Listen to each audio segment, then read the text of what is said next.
Yeah. It's working? Can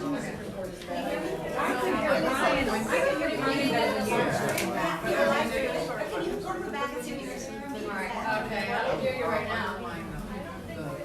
She's not saying anything right now. All right, can you hear me? Yeah. It's not, right? No, it's not. Turn it off. You have to tap in front. Okay, how about now? There we go. I knew it wasn't working. Okay, all right, let's just get started. Good evening, everyone. Thank you for coming out tonight for our forum on redistricting. We are the hosts in the Visible Below the Beltway. I am Jeannie McCreary, Kathleen Mullins, Barb Slinker, raise your hand, Todd Smith, Irene's back there. Who else is here that's I'm planning? All right, I think it's everybody. Martha, she helps us out. Everyone helps us out. Thank you for being here. We're the hosts tonight. I want to give a shout out to Hearn and Reston Indivisibles because a couple of them said we're coming tonight. Wow. Mount Vernon Dems and the League Dems, want to thank them because they're letting us use their headquarters. Mount Vernon. Sorry. See, What did I say? Mount Vernon's paying for it. Okay, well, let's not get political. We're just going to try to keep Well, that's not political. That's who's facts. paying for the space. Okay, Adam, we're good. All right. I'd like to start with a couple quick announcements. I know this is a forum, but I want to put a plug in for our postcards and our postcard people who went tonight. Thank you very much. The Mount Vernon Blue Wave Riders are going to be writing postcards every Sunday from 4 to 6. They're mostly what they're working on is like Wisconsin and states where so many people have been dumped off the rolls, and they want to remind them to be sure and check their registrations before they vote because they might not even know they're dumped. Okay. Another reminder is FCDC reorg meeting tomorrow night, February 28th. It's on Tuesday. Not tomorrow, Tuesday. Tomorrow. I mean Tuesday night. Very sorry. They'll be voting on reorg and redistricting, so that's good to go. We're here for the sole purpose of understanding at least what we thought was 3 options, maybe. Are you starting? Yeah. All right, okay. That's all right. All right, I'm gonna press go. All right, okay, and then introduce them so we all know. Okay. All I'm right, gonna- sorry. We've never done this before. This is a big deal for us. Okay. All right. Can I start? All right. All right, we're here for the sole purpose of understanding the options for legislation for redistricting. These are 3, it was going to be 3 options, but not really. We're going to explain in detail from our panel members. Brian Cannons from One Virginia 2021, Chris Ambrose from Blue Virginia, and Mark Sickles is not going to be able to make it tonight. Redistricting may be the most consequential legislation we will pass this session that will last 10 years. Our Democratic legislators have promised to make this a fair process. It's essential that we get it right, and we need to make sure that we do. We have a real opportunity to make a real reform. We must make sure it is enough to stop future gerrymandering. It is our intention for you to learn and ultimately decide the best way forward, and most importantly, take action to support your decision by contacting your legislators. So we're glad everybody's going to get educated, but please contact the legislators and let them know. And you know you can call them every single day. And you can, and they have to record it. And if 6 people talk about the same subject or the same issue, then they're paying attention. So don't be shy, okay? So now I'm going to turn it over to our following guest, to Brian. Please explain, if you can, a little bit about the background so we kind of understand where you're coming from. And please provide detail for the proposed legislation, I'm sure you will. And then if you can, is there a way for you to tell us how you think this might play out over 10 years? Because that's going to be part of it. That's a lot. Do you want me just to take one of those and then Well- we'll break into Chris, or do you want me to take all 3 of those? Well, I'll take all 3 of them if you want, All right, and you're then gonna have to maybe at remind the me. end we'll do some All right, so question and answers. the first one is a little bit of background on how we got here. Okay, yes. So I think most of you all probably know that gerrymandering is not a new thing. But in 2011, I was in my last year of law school, and I watched a divided General Assembly. There were the Democrats controlled the state Senate, and the Republicans controlled the state House, and Governor Bob McDonnell had paid lip service, I guess is the right way to call it, to redistricting reform. And I thought that was the perfect time for Virginia to actually find a better way to do it than the like one party screws over the other party. You know, Democrats have done it for forever, Republicans got a chance to do it in 2000. But now in 2011, I thought we had a better shot. And instead of any kind of like redistricting reform or all the better maps proposed, Governor McDonald had a really good blue ribbon commission that did really good work, and they were completely ignored by the legislature.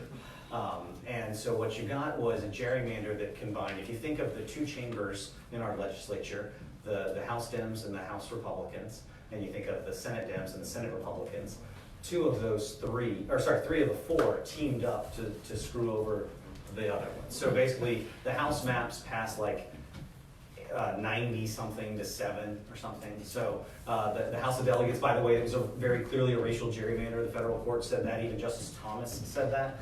A ton of Democrats voted for that. And then it got to the Senate. That map gets to the Senate, and the Senate gerrymandered on a party line vote, 21 to 19, or maybe it's 22 to 18, but party line vote in the Senate. And so that's what ultimately passed. The governor signed it into law, and then a bunch of litigation ensued over redistricting. 2 lawsuits on racial gerrymandering that both were found to be racial gerrymanders. And then we had a compactness lawsuit, not because one Virginia thinks compactness is the best thing in the world, but simply because it's already in the Constitution and it's clearly not adhered to. And we've got our butts kicked in the state Supreme Court on that topic.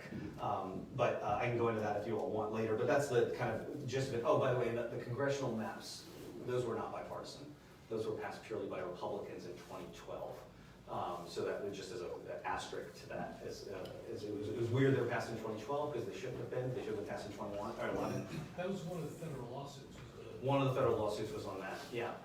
And when I was in my last year of law school, the League of Women Voters and AARP, a bunch of other good government groups, actually sponsored a student, like a college student and grad student competition for us to do maps. And it turns out the map that we drew at William & Mary Law School was actually that won the competition, was actually one of the ones that the lawyers who filed the lawsuit in that Person Cavallo case that was basically saying the 3rd Congressional was racial gerrymander, they used our map as like a starting point to get there, which is cool because we knew the area and we knew they were systematically underrepresenting African Americans, and we showed that you could do it better, and then lo and behold, butterfly flapped its wings, and here we go.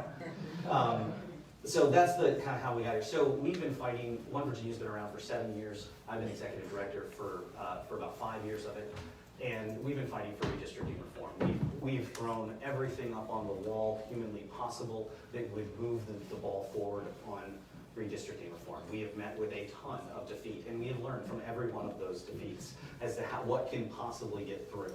So in 2018, in the late summer, we formed a kind of a blue ribbon commission of our own, knowing that we were coming up on the last year to start the amendment process in time to fix it before 21.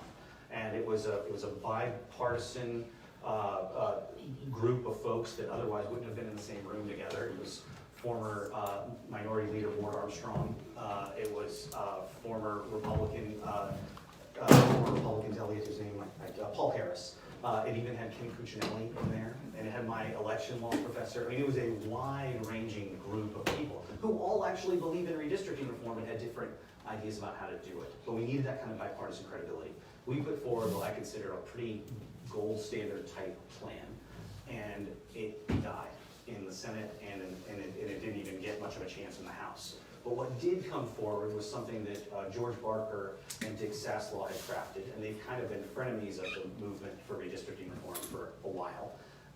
And that was a hybrid approach. And I think the way to look at it is important reform. It's not everything I want, but it is important reform. And I do believe that it is at least right now, especially for an amendment, the ceiling for what we can get out of this General Assembly.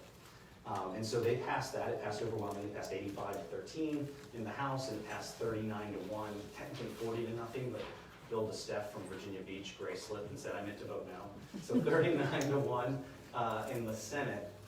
But to make that a chance for us to vote on it in November, it has to pass the legislature one more time. And that's what we're discussing today. If you look in this, I don't know if you got the packet that I put out there, but there's this kind of like pretty graphic sheet. That's the constitutional amendment. And then the next one behind it is a list of enabling legislation. Just to get a frame of reference for how long these things are. The constitutional amendment's about 2 pages. The enabling legislation is about 8 pages. I think Senator Barker was smart in crafting the compromise bill because he basically put a lot of TBD stickers in the legislation. So the framework of the amendment doesn't spell everything out. If it did, I mean, it would be by a mile the longest constitutional amendment we've ever had. It already is today, still. So that's what we passed with the promise that in 2020 we could do the enabling legislation to further clarify and improve on the commission. I think about it taking it from like a B to a B plus kind of thing. It's not the A one that I want. It's not everything that I want, but it is the most comprehensive to ever get through a state legislature in the country's history. Right, so that's a low bar, but we cross it. Right? It's certainly better than what they got in Utah. It's better than what they got in Florida. It's better than what they got in Ohio. It's not as good as what our friends got in California or Colorado or Michigan, but we certainly aspire to get there in the long run. And I think this is a good step on the way. Let me stop because I realize I've been droning on for a while. Jean, do you want to direct me a little bit more, or do we want to give Chris a chance to weigh in here? Well, we can, but you pretty much gave us the details, but did you explain how you see it playing out over 10 years? You said it was a framework, right? Yeah. So how do we change it to be, make changes with it? So the problem, so even if we could get rid of the problem of we don't have enough time to pass an alternative constitutional amendment in time for 2021, even if you take that aside, I don't think you get a truly independent redistricting commission through this General Assembly today.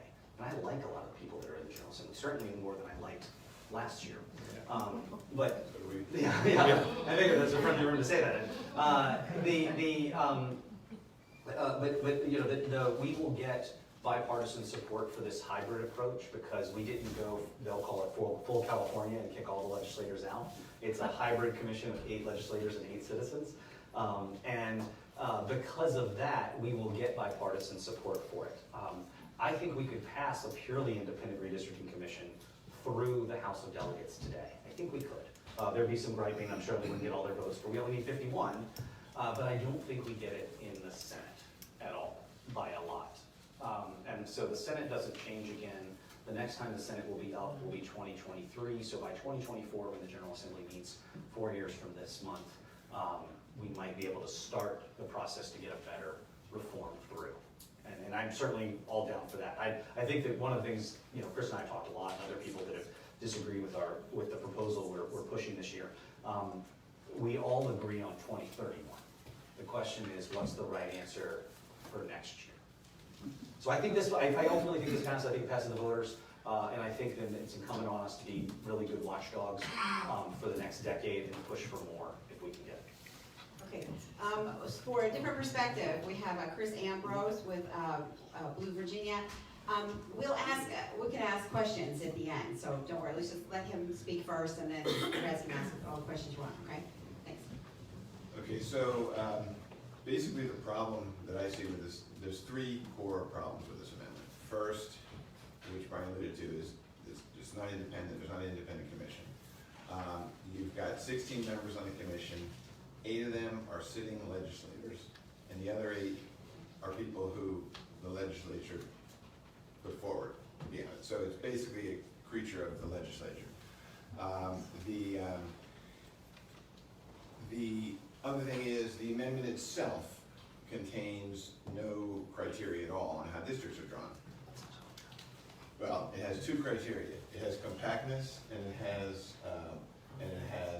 Contiguous. Contiguous. Equal population. Right. And the minority protections. And all of those are in the Constitution or in the Civil Rights Act as it is. So there's nothing, it doesn't do anything other than what's already in there. Correct. So, I mean, there's no changes.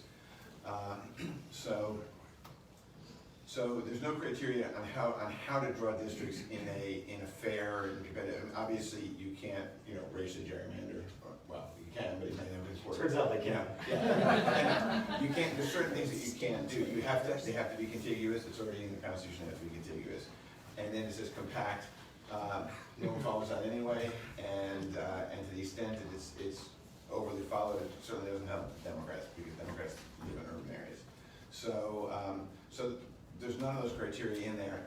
and you have a situation where basically the legislature controls the process. So essentially you have the same old way it used to always be done. I mean, the entire legislature never sat down and drew the maps. They would pick a committee to do it, and that's how it would be done. So there's really not as many changes, in a sense, in the process from what it is now. Granted, there's a veto, and we can get into that, but a lot of the core stuff is just not, it's not an independent process, and that's what people need to understand. And then the final problem with it, of course, is the, which has gotten a lot of attention, I actually think a little bit more attention than but it is an issue, is the Supreme Court. How the backstop is, if they don't get to a solution, it goes to the Supreme Court, which we all know is Republican appointed, and we have a unique situation in Virginia where the courts are actually picked by the legislature, so their job, they have to be reappointed, not lifetime appointments, so their job, their continued employment depends on a Republican legislature.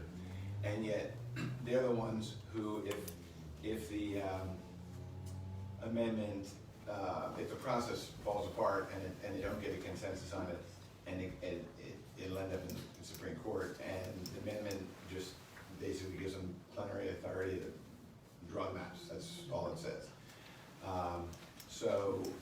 And that's a problem. Now, there's a lot of people, I know Mark Levine, I'm sure he would love to be here tonight, because he's just like Mark Sickles is. He has, a lot of concerns about the fact that he feels that the court will just simply act as an arm of the Republicans in the legislature and draw the maps in any way they want. I'm not quite as concerned about that, as some people are. I mean, it's definitely a problem, but the reality is, I know that you're gonna talk about enabling. They've got enabling legislation which they feel constrains the court. The reality, though, is that the amendment itself, the plain language of the amendment, gives the court clear authority to do whatever they want in drawing the maps. And the final decider on what the Constitution says is the Supreme Court. So they theoretically can do anything they want. Will they?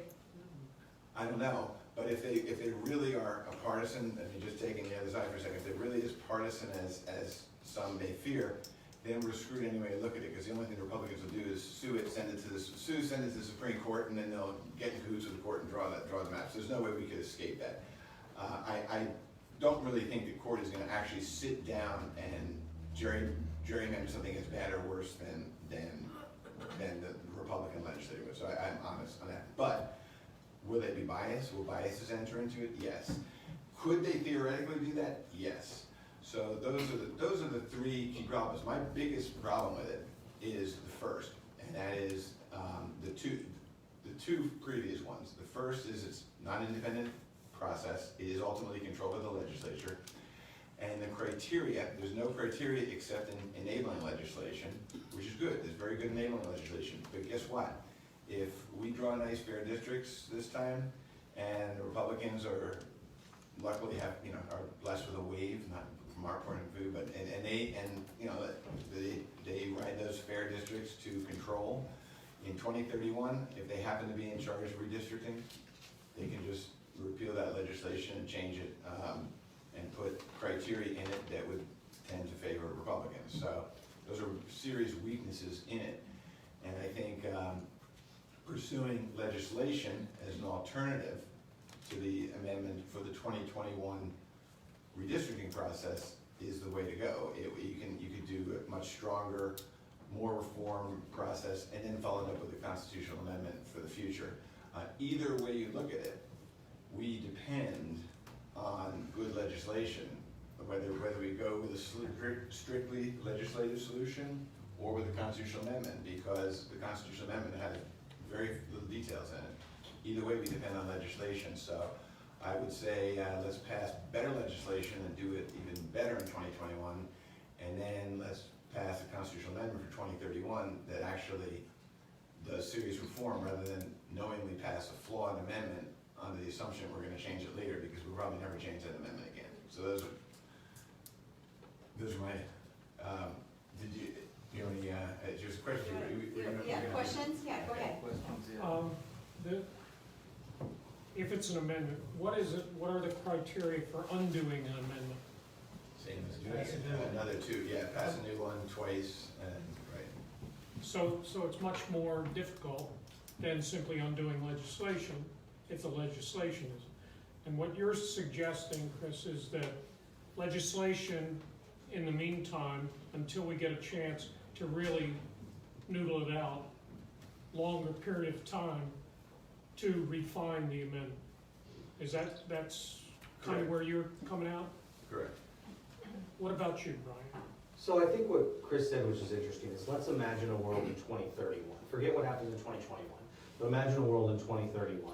One world in which we have the amendment and one world in which we don't, right? And let's presume we couldn't get anything better through, there was a big red wave and Republicans took over and they said, screw all this, and they repeal all the enabling legislation. If we have the amendment in place, what does 2031 look like? Well, it guarantees Democrats a seat at the redistricting table. It guarantees an open and transparent process, and it guarantees added protection, because by the way, I think the Voting Rights Act federally is going away. I don't like that, but I think it's true. It adds in what's the first line of the Virginia Voting Rights Act for racial and ethnic minority communities to have protection into our state constitution. So if Republicans are in charge in 2031, and they do the worst they could with the enabling legislation, and they could do work, right? There is a Republican version of this enabling legislation, most of which I disagree with. But we would still have all those protections in place with the amendment, right? A seat at the table, minority representation, and transparency. If we go to 2031 and the Republicans have had their red wave and they're in charge, and we don't have the amendment, it's just a Republican gerrymander with even better technology than we have now. So, yeah, I think the choice is pretty clear. And actually a more solid footing because of what it's gone through in order to get that iteration of the Republican gerrymander.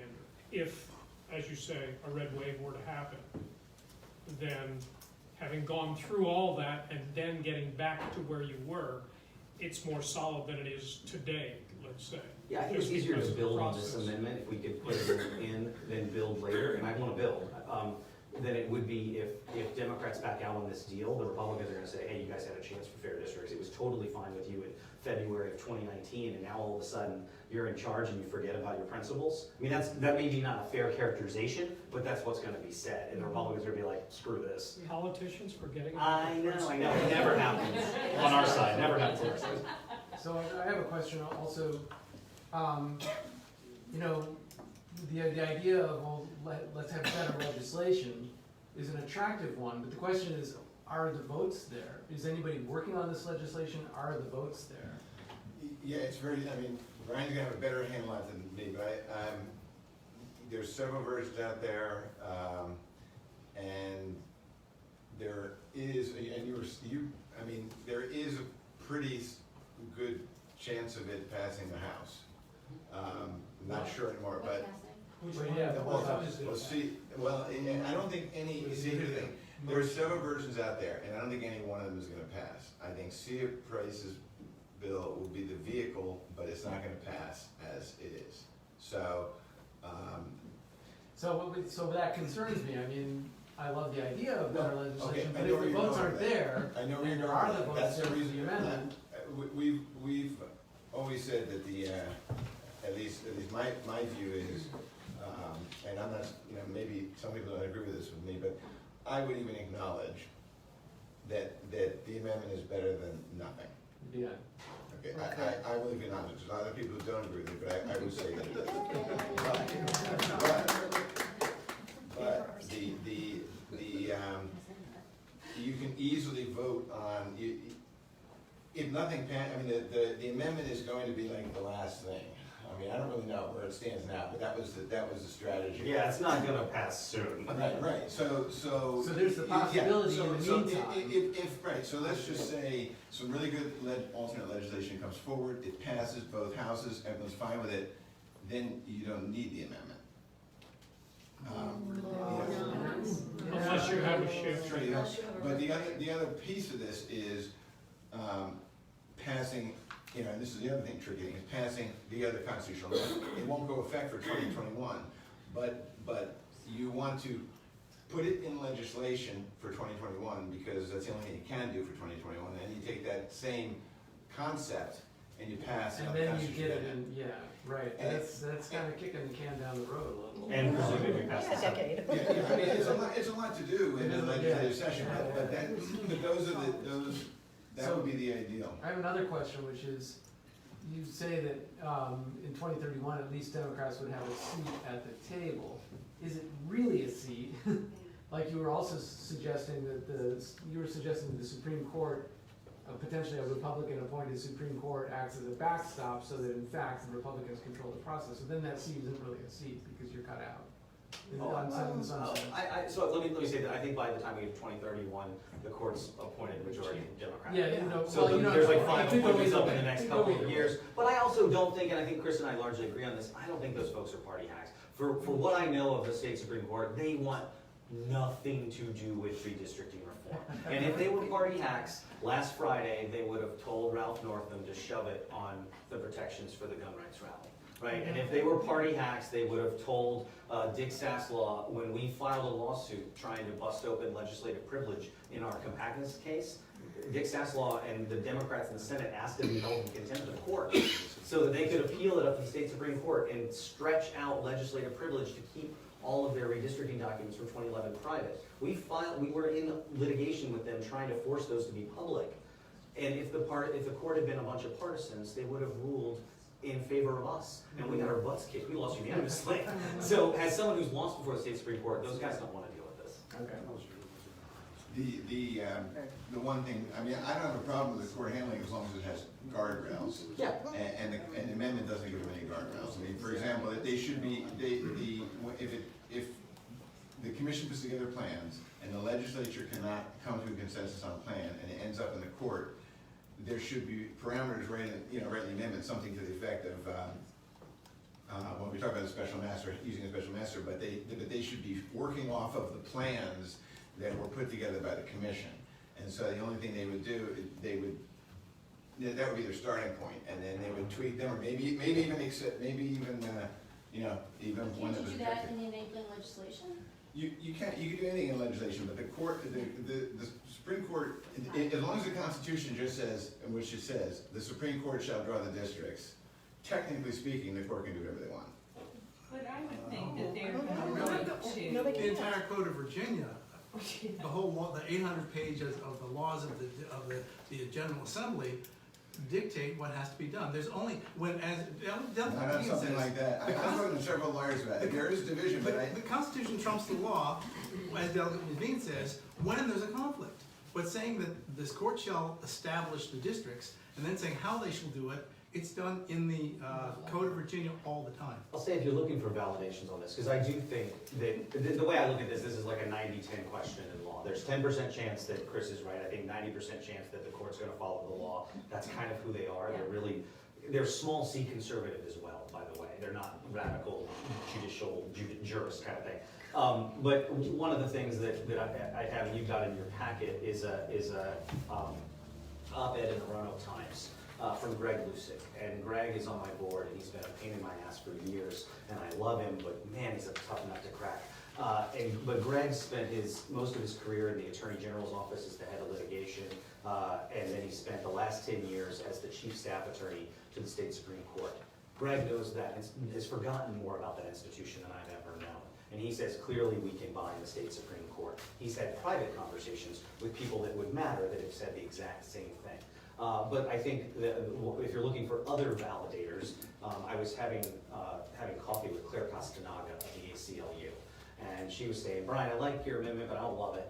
And I really had this problem with the state Supreme Court. But then I heard we were having coffee after I gave a speech at the place, and she said, then I realized all the things we can do to bind the Supreme Court to put guardrails up so that they'll do the right thing, and that's great. So I'm on board, and that's why we have the ACLU's endorsement. so the National Redistricting Democratic Committee, which is Eric Holder's committee and Obama's, were at Sia Price's press conference and are supporting her legislation. So they haven't come out in support of the amendment.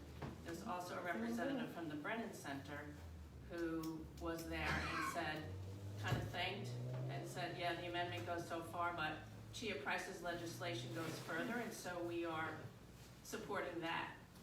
So I don't think that's what the Brennan Center said, but okay. I transcribed the videotape, so I did. The Brennan Center is agnostic as to the answer. They've been helping both of us get good answers.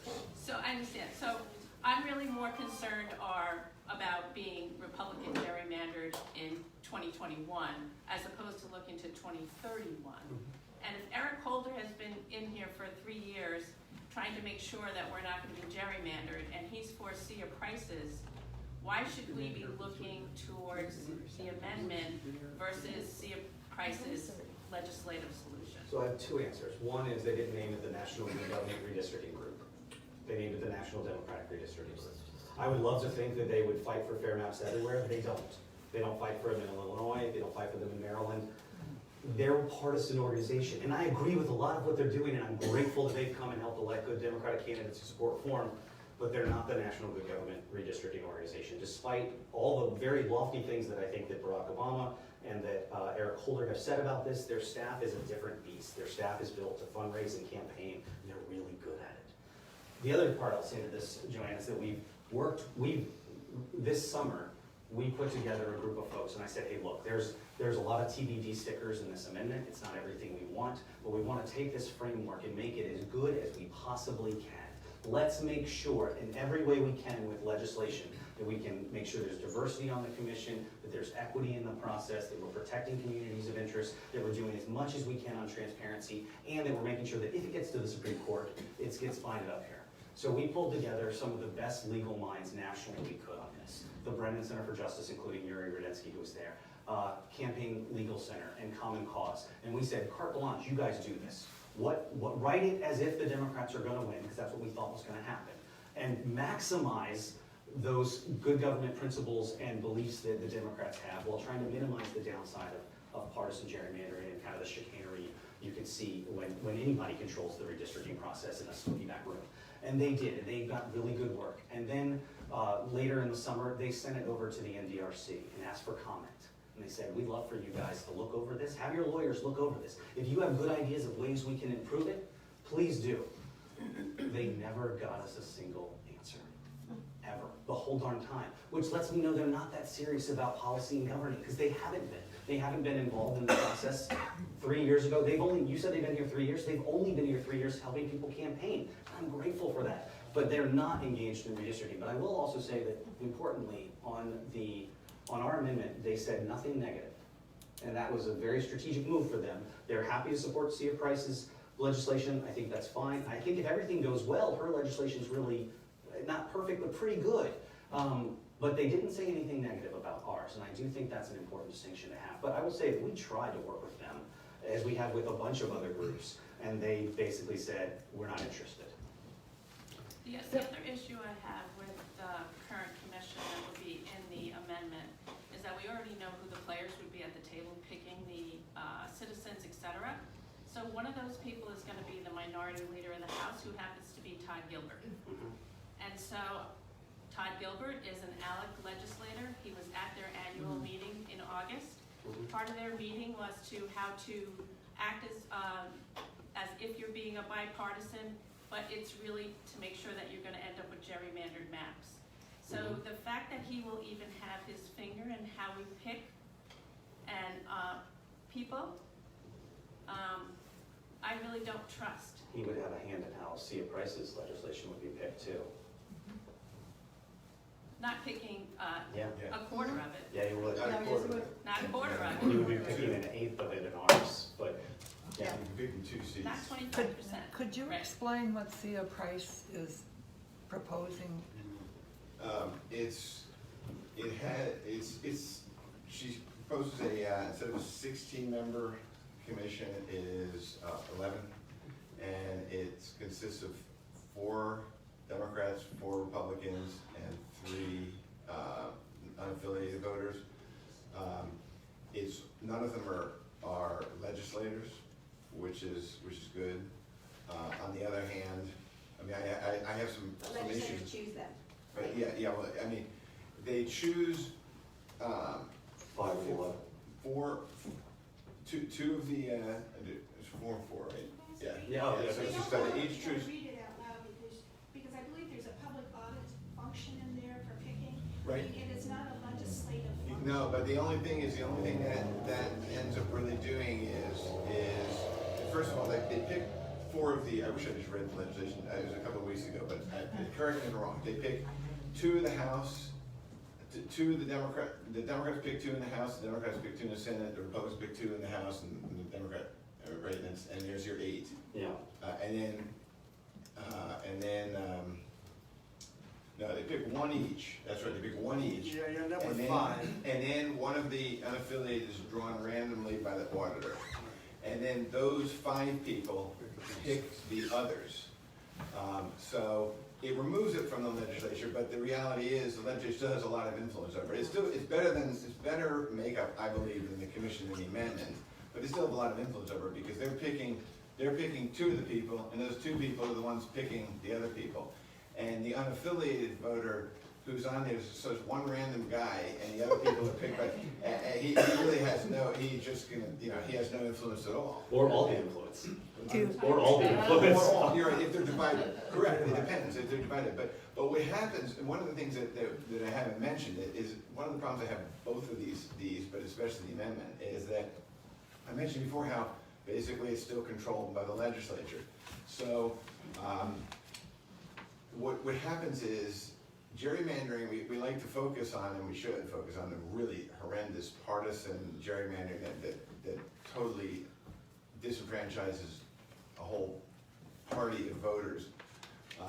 But the reality is, most gerrymandering is bipartisan. It's incumbent protection. It's Democrats, Republicans sitting down together and dividing up, picking their own voters.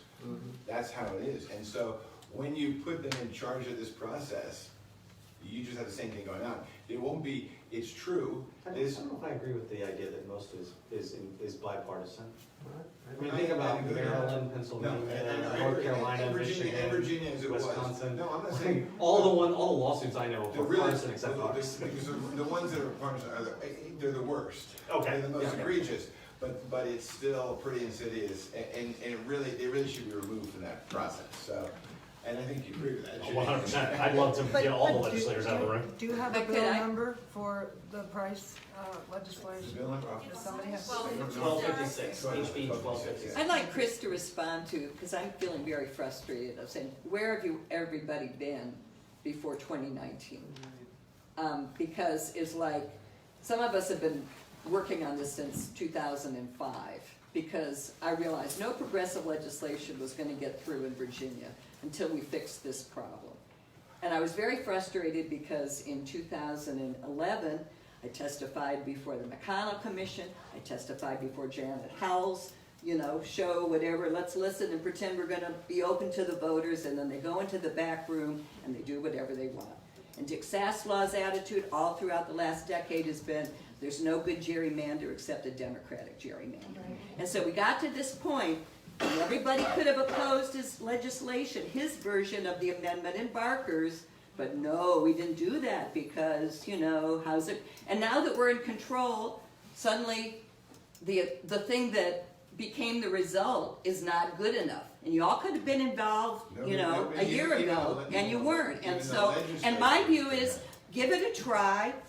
If it doesn't work out, you got another chance in 2031, just as we did it, this time around. But don't start doing these conspiracy theories, when this is the best we could get. Because 10 years ago, working for the League of Women Voters, we didn't think we could get a constitutional amendment because Virginia was at a different place. So at least we've made that progress. So don't throw out the baby with the bathwater. And the other thing is, the thing that annoys me is Price's bill is an advisory commission. Right. And as Sarah just said, in 2011, they took all the advice and pitched it and went on and did their gerrymander. And none of these bills have the force of a constitutional amendment. They're all advisory, no matter how beautiful and wonderful and gorgeous they are. This commission's advisory too. I mean, in the end, the legislature. But if it's in the Constitution, that is no longer advice. That is how it shall be done. There will be a commission drawing the lines. So I think no, it doesn't, because here's the difference. Do you want the legislature to be able to take a map that's proposed to them and be able to just thumbs up, thumbs down, approve it? Or Or would you rather them be able to amend and tinker with it as they choose? I would rather them not be able to amend. Yes. Right, because I think that's where all the shenanigans go wrong. If you force them in an up or down vote, which is what the constitutional amendment would do, then they're really kind of binary, right? They can reject it and say, hey, you messed up over here, please fix. But I think the hypothetical that I would also think about is mid-decade redistricting. Yes. Right, and that happened in 2012 and 2013 in Virginia. They attempted it in 2013. And it happened in 2003 in Texas. Disastrous results. Republicans were the perpetrators of it. Though I'm sure if Democrats got a chance somewhere else, they would have done it. They were just not as devious in those regards. But if we just passed a standalone bill like Sia Price's or Mark Levine's, and if everything goes well, that's fine. But at some point, the Republicans, and if you want to plan for a rainy day, which I think everybody's trying to, right? At some point, the Republicans are going to take over.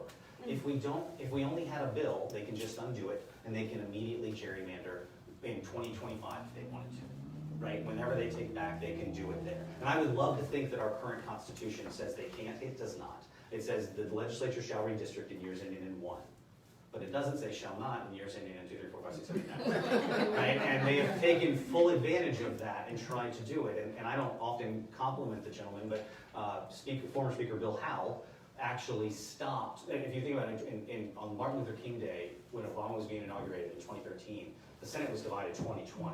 And Henry Marsh, Democratic senator from Richmond, went up to Obama's inauguration, giving the Republicans a one-day majority. And somehow, magically, in one day, Tommy Norman and the Republicans were able to slam through a Republican gerrymander of the state Senate. Now, in fairness, that was correcting the Democratic gerrymander, so there's like a small violin playing here. But that's horrible mid-decade redistricting.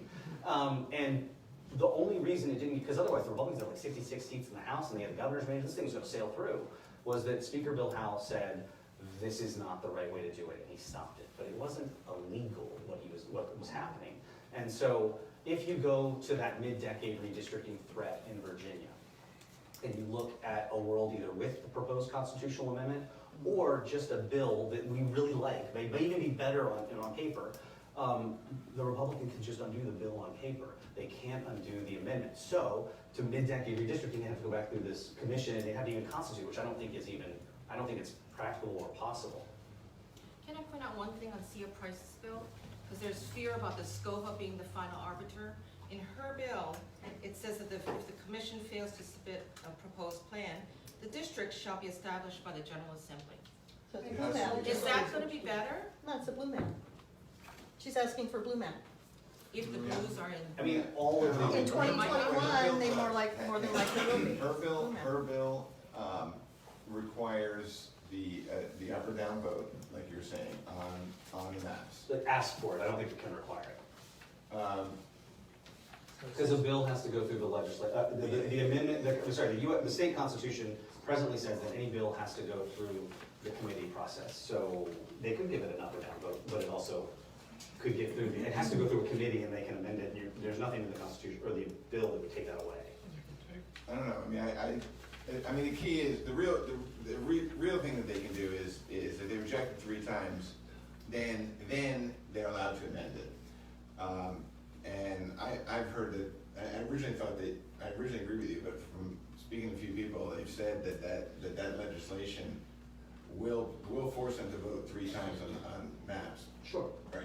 So, but I mean, the reality is, you can't send it to the courts without a constitutional amendment or some other thing. So, because in the Constitution says that the General Assembly will draw the maps. So if the General Assembly can set this procedure up for themselves, and if they reject 3 maps, then it allows amendments. It allows amendments to that process. So that's true. I mean, that's why we need a constitutional amendment ultimately. Yeah. That's what we need. That's why. Nobody's saying that we should stop with either Sia Price's or Mark Levine's or whoever's legislation. It should be, we should pass the legislation and pass a constitutional amendment, get the process going immediately. Right. And I know it's gonna be tough. So we could do both, right? Look, we could pass the proposed amendment now, the good enabling legislation, call it a bird in the hand, and then immediately start passing a second constitutional amendment that would be a truly independent redistricting commission. I think everybody in here, we can all agree that that would be better. But that doesn't get through the legislature until at least 2024, and that's assuming we keep winning, by the way. And then it would have to go through, we would have to have another intervening election in 2025 before it could be, it's a dicey proposition to not at least take this step forward and then build from there, but to not take the step forward at all and to try to take a big jump next year or in subsequent It could years. get through as quickly as 2022. If it could pass the Senate, but there aren't votes for it. Okay, I know, I'm just saying. I mean, I really wish there were the votes in the Senate, but as someone who's got his butt kicked in the Senate a lot, And I know where they are. I think this speaks to what someone was saying earlier, or what you were saying about most gerrymandering ultimately being bipartisan. And that is why when it comes time to actually come up with something independent, somehow the votes aren't there. That's right, exactly. I think if you're looking at this from a game theory perspective, I think there's two basic fundamental plays that if you pass this constitutional amendment, that either Republicans or Democrats could both do. They have to decide themselves how they want to play this. They can either say, we're going to put forward reasonably fair maps that we think benefit us to some degree, but would be tolerable to the other side. Right? We can either put forward a reasonable, middle-of-the-road proposal, or we can put forward a far right or far left gerrymander, right? That's the two biggest options they would have, right? If they are willing to come up with a middle-of-the-road map, then I do think this commission actually works really, really well, right? Because I think everybody's gonna say, sure, basically the Republicans are counting that when Donald Trump's out of office, they're gonna get a red wave pretty quickly. And the Democrats think because of the demographics of our state, we're gonna be blue for a long, long time, right? Like those are the two thoughts. So everybody feels like, while they wish they could get more, they could at least win on fair or down the middle of the road maps. They at least think they could win there. If they choose to go the other route, then they're taking a real risk at the state Supreme Court under this amendment. The state Supreme Court would give them better than down the middle of the road maps. And I don't think they would. But even more so, if you're talking about the legislators liking to have control, and they do, I guarantee you they won't have the control on the Supreme Court that they would have on this commission, right? And so I don't actually view the state Supreme Court as a bad backstop. And if you're looking for a validator on that, we should look at what was proposed when Democrats were in the minority before they got power. And almost every single bill they proposed, the backstop was either explicitly or implicitly the state Supreme Court, including Mark Levine, my buddy. 3 of the previous constitutional amendments he supported kicked it explicitly to the state Supreme Court because it's kind of the only place it goes. It's going to end up there one way or another if there's yeah. So. Yeah, I have a question though about the enabling legislation. Okay, you're counting on this General Assembly we have now to pass fair enabling legislation that'll make the amendment work. But without the enabling legislation, the amendment really does nothing at all about ending gerrymandering. It forms a commission.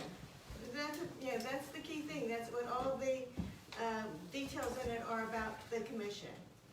Now, say they do a great job this time around. We have great enabling legislation. They make great maps, but down the road, we get another legislation that passes completely other enabling legislation. The enabling legislation can be changed. That's the problem. It can be changed like that. So could C.O. Price's bill or Mark Levine's bill. Right, and that's. This is only a stopgap. Perhaps There's never, they are not seen as a permanent solution. They are only a stopgap. This amendment is seen as a permanent solution that doesn't have any teeth without the legislation, which then could be changed in the future. So I think there's multiple types of gerrymandering. I think there's 3 really. There is partisan gerrymandering, there's racial gerrymandering, and there's bipartisan gerrymandering. I think the amendment itself, without any further enabling legislation, stops 2 of the 3. I think it stops racial gerrymandering and it stops partisan gerrymandering. And the reason it stops partisan gerrymandering is because you need a supermajority of both parties to buy into the map. So the Democrats would be really dumb to go along with the Republican gerrymander again. On the commission, and the Republicans would be down to go against it. And as far as the racial equity piece, we have a historic chance to actually, forever Virginia's Constitution did mention race, and it was never a good thing, right? The whole Jim Crow Constitution in the early 1900s, it was undone in 1971, 72. And what they did in 1971, 72 is they just got rid of race from the Constitution at all. And that's better than what it was, but it's not where it should be for actual racial equity. In the face, Say again? And it wasn't practice. Yeah, and it wasn't practice, right? Yeah, that's a whole other part. But at least it was race neutral at that point, which was better than where we had. This is an opportunity to actually put in protections for racial and ethnic minority communities to elect a candidate. I'm sorry. No, that's in the amendment, ma'am. That's in the amendment. It is in the amendment. Please don't spread that lie, because Delegate Sia Price said it last week, and that's a huge mistake. And it's a huge mistake because it is an opportunity to affirmatively put something in our state constitution that actually would help protect the communities that have been hurt the most this decade, last decade, the one prior, and all the way back. And to throw that amendment away is a huge risk to do that, especially given the fact that the Voting Rights Act is probably going to get struck down in the federal court in the next couple of years. You're also though assuming that they're gonna wait to 2029 to do a new amendment for the 2031 redistricting. I hope they don't. We can, I mean, you waited till 2029 or 2019 to go for this one. I didn't wait that long. I've been working on it. It's 7 years for it. Yeah, but But it wasn't announced until, you had an August 2019 commission that was put together. You came out with your bill in December 1st, somewhere around there, 2019. Your redistricting proposal went to I'm talking 2018, went to the 2019 assembly. They did not accept it. And instead they came up with the Sassow-Barker thing.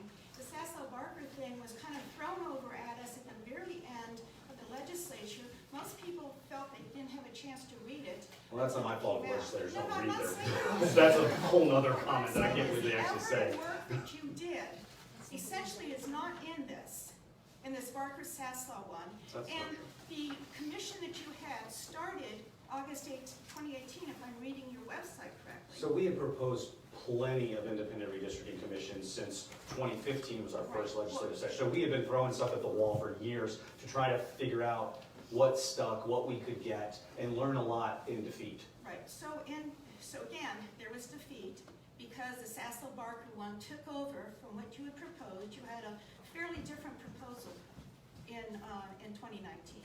So it's not like people haven't been paying attention to it. This is the first supposedly anti-gerrymandering redistricting thing that I believe has come up that everybody voted for in 2019. Yeah. So everything you threw against the wall didn't make it. So it's not like we're suddenly coming out of the woodwork in opposition to this.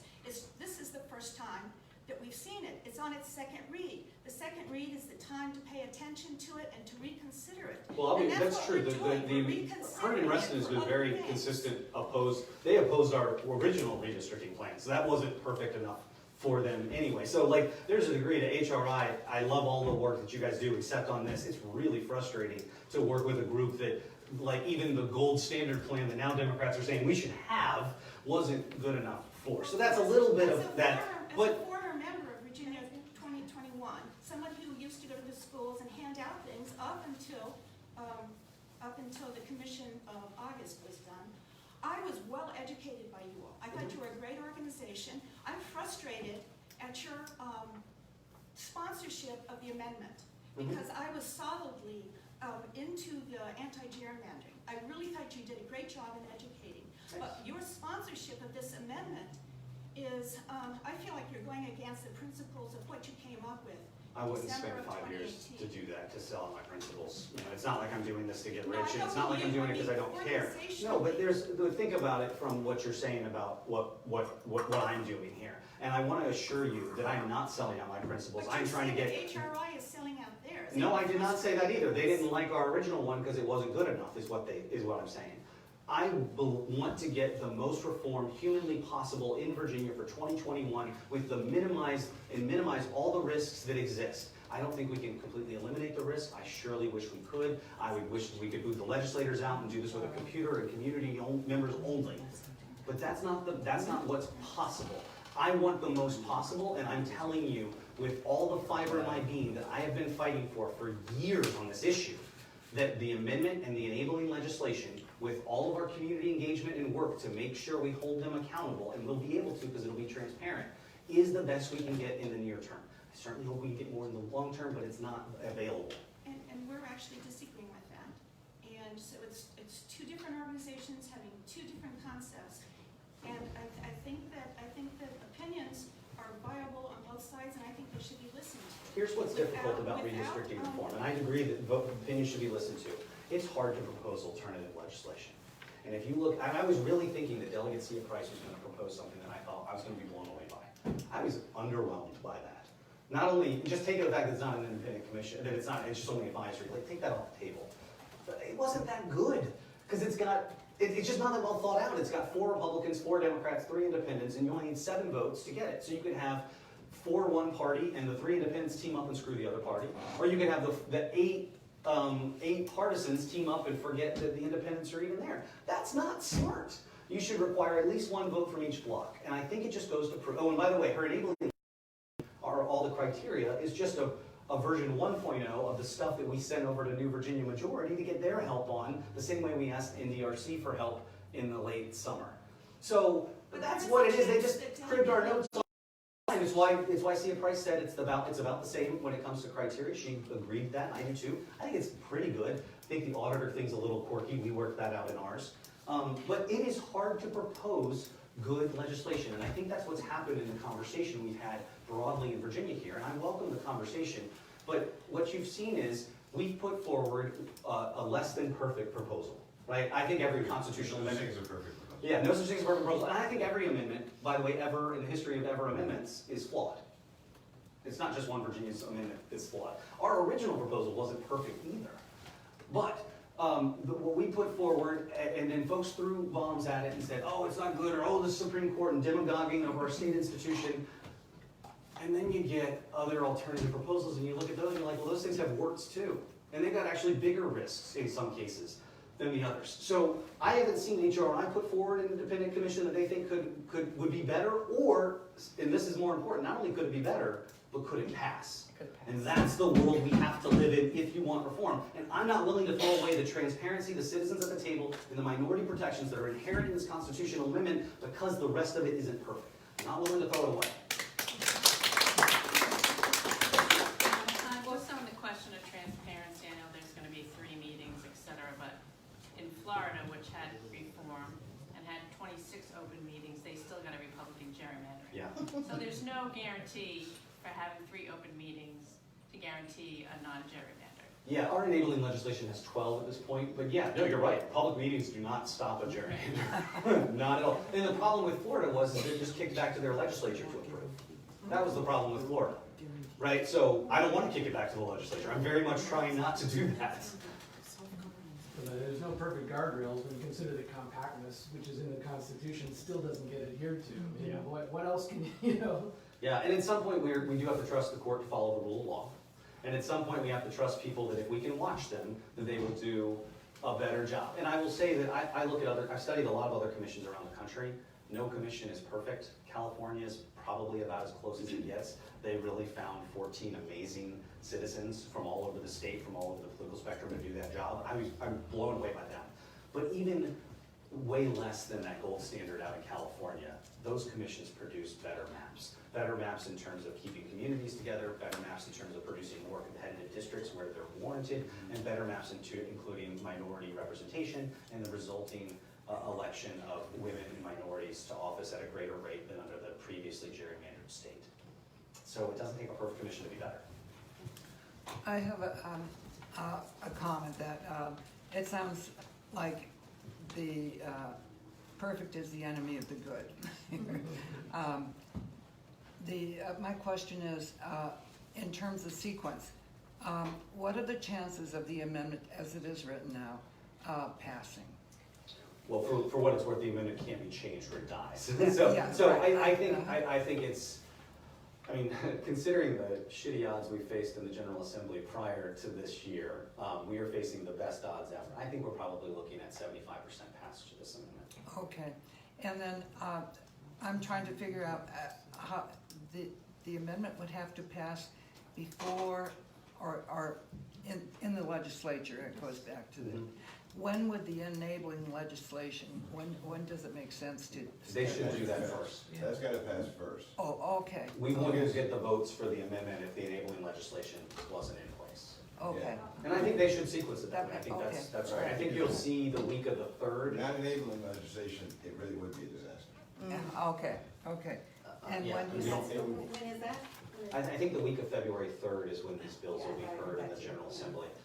They have February 11th by crossover. The Senate will pass the amendment likely before then, and then the House has until February 20th to decide what to do with the amendment. But then they'll be able to see what the Senate did and didn't do. It was Marcus Simon, a pretty slick parliamentary move that I think is really helpful to facilitating making this as good as possible and figuring out, can we get more or will we not? Sooner the better. Can he get more where in legislation, In the Senate. respect to criteria? In the Senate. Yeah, what's the most you can get? I think by holding the amendment back in the House, they get a chance to see what the Senate's willing to do. It's a smart move. Any last questions, or maybe they'll hang on Oh, for a I see little what you're bit? saying. I just have, and I'm sure you have an answer for this too, but one of my concerns early on is that one of the people who you brought in was Ken Cuccinelli. I don't trust him. I don't think he has a great track record. Another thing, I wonder if it bothers you that so many of the Black Caucus members do not feel that this amendment represents them or will protect them from the Supreme Court. So, to Ken Cuccinelli, he's a strange dude. I'm sure there were other people you could have chosen, is my point. Look, guys, you don't have to believe me on this, but I'll tell you why I think he was actually a pretty helpful person in this.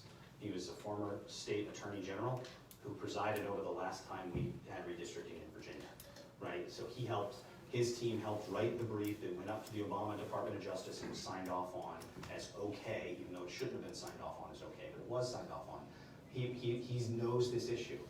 For all of his faults that I disagree with him on vehemently, politically, he's actually really good on a couple things that everybody in this room would feel probably supportive of. One is he genuinely wants redistricting reform. Two, Fair? yes, Fair? he genuinely, I know you don't have to I'm believe me, sorry. but, well, you don't have to believe me, but I'm telling you I know this to be true. Because he was on redistricting reform when he first got into the state senate in, I was like 03, 04, whenever he first got in. He's been on it since day one. And the other thing he really believes in is decriminalizing a lot of things and getting rid of the prison industrial complex. And the other thing that I think people are surprised about is he doesn't really, he's very anti-eminent domain. So he's like anti-pipeline as well. So it's not just like he has one kind of quirky policy belief that takes him off the far right. He's got a couple. And keep in mind that in 2019, we were facing a Republican-controlled legislature. If you want to get anything through, it certainly helps to have Republicans propose it. Because if we had brought a team of 10 Democrats, no matter how wonderful their plan would have been, I can tell you where it would have gone instantly. And some of our parts of our plan actually did get into the final amendment. Right. So the Legislative Black Caucus thing, I've heard that repeatedly, and that is a gross overstatement of where they are. The Legislative Black Caucus is not monolithic. If you're looking for black legislators who support this plan, Jennifer McClellan, Mamie Locke, Senator Louise Lucas, Louise Lucas and Mamie Locke are actually carrying the enabling legislation. You're looking for folks in the House, you look at Josh Cole, you look at Jennifer Carroll Foy, you look at Charnel Herring. So the Black Caucus is not monolithic in this. And so there are members of the Black Caucus who are opposed. And by the way, if any group of people should be real skeptical about anything regarding redistricting, it's African Americans in Virginia, right? So I don't blame skepticism for creeping in, and I don't blame them for that. But I also know that there are historic protections in this, and we should take that win and build on it. Well, I would say, I know you know, you'd have an answer. when you said before the three different types of gerrymandering, Yep. and you say this eliminates two of them, I wanted to follow up on that. I actually agree that it deals with the racial gerrymandering. I also agree that it prevents a tremendously, ridiculously partisan redistricting. But to her question at the time was regarding the enabling legislation, and the fact is that the enabling legislation can be repealed, and they can put in their own legislation that puts that directs the commission to solely consider compactness or things like that to make. This is if the Republicans take back the General Assembly later. So they can put give this commission direction that benefits the Republicans and disadvantages Democrats. And if they're willing to do that, if the amendment's not in place, they could just gerrymander Virginia again. No, I know, and I understand. Like in the world where Republicans take over in 2025 or 2031, like the enabling legislation probably doesn't look the same, but if you don't have the amendment, you don't have any protection. Which is exactly, actually, the next point I was going to say though, which would apply to either scenario, is how committed are you to getting a better amendment in the future? See, the big concern I have is that this flawed amendment is gonna pass, everyone's gonna declare victory, walk away, and we have a flawed amendment permanently in the Constitution. And But you would still say it's better than the status quo. Slightly. Okay. I'm not saying, I mean, look, I mean, many people don't, and I actually respect the views when they say it's not better than status quo, because it's, in my opinion, it's only, it's very subjective, and I think it's slightly better, but it's not good enough to put in the Constitution. You know, I mean, that's the thing, you know, if we were talking about legislation, if this were legislation were just for this period, just a stopgap thing, and you said it's better than status quo, it's a little better, okay. But we're talking about something that may be better, maybe not, but is permanently in the Constitution. And so, that's what we need, is a better constitutional amendment. And we need that regardless. No question, no question. I mean, we want to, I'm sorry, I'm with one Virginia. Of course, we want to get something done. An amendment assures that we'll have bipartisan transparency and the representation of the minority voting. I mean, things that are there that just aren't, and citizens for the first time. And transparency, not a smoky back room, doors closed, maps come out, done. That's what, I would say is better than what we have now. You don't have to agree. But that's, okay, that's. But you can do that with legislation this year. But the problem Let's with have another amendment. the problem with Let's have another legislation is you amendment this year. presume But that you the can't general use is. that argument like we're gonna use a smoky back room if we write good legislation. this You're year. assuming that Democrats are gonna behave well in 2021, and I don't. And this is why, and it's not just because of my experience in 2011, which was incredibly disappointing with what the Democrats did in 2011. It was 2018, Yeah. when the federal courts had struck down the racial gerrymander for the House of Delegates district. And they struck it down, I think, early August, maybe late July, and they gave us until Halloween of 2018 to fix it. And what happened? So here's what I would have wanted to happen. If Democrats wanted to do the right thing, they had the governor's mansion. The governor could have convened a blue ribbon commission of community leaders from the affected communities and say, what do you guys think of how we should fix that? It could have been transparent, it could have been above board, and they could have produced maps. Now let me tell you, those maps would have been ignored by the General Assembly, because the General Assembly was controlled by Republicans who weren't interested in that kind of change. But those maps would have been really persuasive when ultimately the General Assembly and the governor didn't agree. Everybody saw that coming, right? And so it went back to the federal courts for a redraw. They hired a special master, who I think did a pretty decent job. I don't think he did a great job, but I think he did a decent job. But I bet if those community members had been there with the imprimatur of the governor to say, please do this, that would have been really helpful for that special master to have, because he sure as hell didn't do any community meetings. But here's what happened instead. The Democrats went into a smoky back room and with some gerrymandering consultants, and this is 2018, this is close. It was two of them, 2 of them. 2 legislators or 2 consultants? 2 legislators. Yeah. Lamont Bagdon and David Toscano, and they went around and they figured out how to gerrymander for them. They produced a map that didn't involve any community process, didn't involve any transparency. They wouldn't even tell us who drew the maps with them, what consultants they had, right?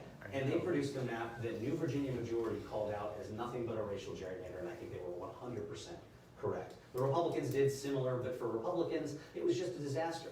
But for folks who tell me that, oh, the new class of Democrats is so different, and they are in so many ways, thank God. But that was the 2018 Democratic Party in the House of Delegates. That was disappointing. So when folks say, well, let's just trust the General Assembly, I do not. I wish we could. By the same token, the example of the federal courts of a generation ago in the 2000 had coming to us and said, you know, we're going this way, and that's why we can prove the courts are bad. In 2018, those courts, which had to take over the gerrymander, had to redo the maps in 2018 after October 30th, oh my gosh, we got more Democrats. The federal court, which this administration, the federal administration, has been packing with conservatives for the past year and a half, since 2017 when they got in. So we have a very conservative federal court, gave the Democrats the win. That's why we are in the majority today. So we've said, well, they're going to gerrymander. They're definitely, that court's definitely going to gerrymander. How do we get the Democrats out of it? Are they just so dumb? I'm sorry, I can't go there. The courts actually seem to do their job. You have a one federal court decision.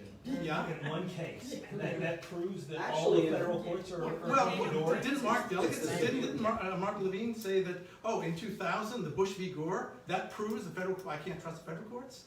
Well, that was a It's actually generation two ago. decisions, well- Luke, right, it was two decisions, right? Because we had the person who balled the case for the third congressional racial gerrymandering, and then the House of Delegates racial gerrymandering. And if you want to see what judicial shade looks like, read Justice Thomas's opinion about what Delegate Chris Jones did in the House of Delegates. He scorched that, a member of his own party, he scorched a member of his own party for racial gerrymandering. So I think there is some sort of movement there in a positive way. The other difference between that situation is when the courts decide a case, they're, in that case, it's racial gerrymandering. I mean, they're sort of constrained. It's not like they can go and say, well, this group, this is a violation of the Civil Rights Act, but we're gonna draw these anyway for Republicans. I mean, the difference But they could have let them stay.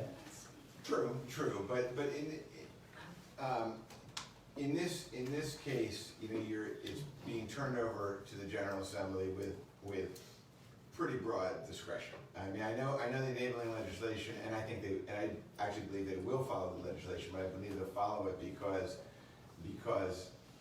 they don't want to be a political tool, not because they have to. What are you talking about? You said it's being turned over. If it went to the courts in this, you know, if this amendment were passed and it was vetoed or whatever, the General Assembly couldn't come up with a solution and it went to the Supreme Court, what I'm saying is, I think the courts would abide by the enabling legislation, but not because they have to, is what I'm trying to say. What I'm saying is, they do not have to follow that. They simply do not. Yeah, I mean, it's very, the amendment is very, I've spoken to several lawyers about it, and the amendment's very clear. It gives them plenary authority to draw out any way they want. And they are the sole body that determines what the Constitution says. And the Constitution is very clear, so they can interpret it that way, and there is no recourse. You're right, I mean, if we don't follow the law, there's no recourse to the state Supreme Court. Will that happen? Probably not. Here's what I'll say is I think that summarizes what I've learned in talking about this a lot with Chris and others, is that I feel like the proposed amendment and the enabling legislation, folks put on these doomsday glasses and they look at it and say all the ways it could go wrong. And I don't necessarily agree that those would be, A, that would be horrible, and B, that those are potential ways to do it. I think there are ways to mitigate that risk, and that's why I think it's worth taking the jump. But then when it comes to alternative proposals that I think are fairly decent on paper, Delegate Sia Price's, Delegate Mark Levine's, according to those, they take off those doomsday glasses and they put on these rose-colored glasses. And then all of a sudden it's like, well, everything's gonna fine. Democrats will be good actors, right? And I just think that's bullshit. I just wish I could believe that it's just not true. And then I think about the risk of us in mid-decade redistricting or 2031 without any protections whatsoever, and I don't think that's worth the risk. Whereas, what I really hope is that we can pass this amendment, take this step forward, and then very quickly start getting to work on the next stuff. And I hope all of you will be there for that and not lose your enthusiasm because we have a small victory when we can get a big one. But that's gonna take some time. All right, I think that's a good place to stop. Do one more question?